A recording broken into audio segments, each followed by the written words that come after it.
একদিন এক গরিব মানুষ নামাজ শেষে মসজিদের এক কোণে বসে কাঁদছিল। একজন ধনী লোক এসে বলল, ভাই, এত কাঁদছ কেন? লোকটি বলল, আমার ঘরে খাবার নেই, সন্তানেরা ক্ষুধায় কাঁদছে। ধনী লোক বলল, তুমি কি আল্লাহর উপর ভরসা রাখো? সে বলল, হ্যাঁ, আমি শুধু আল্লাহর কাছেই চেয়েছি।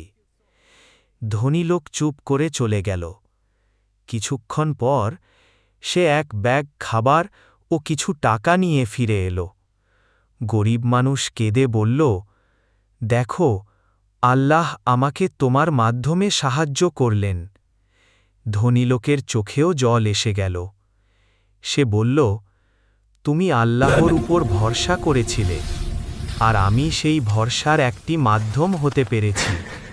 এটাই আমার জন্য সবচেয়ে বড় পুরস্কার।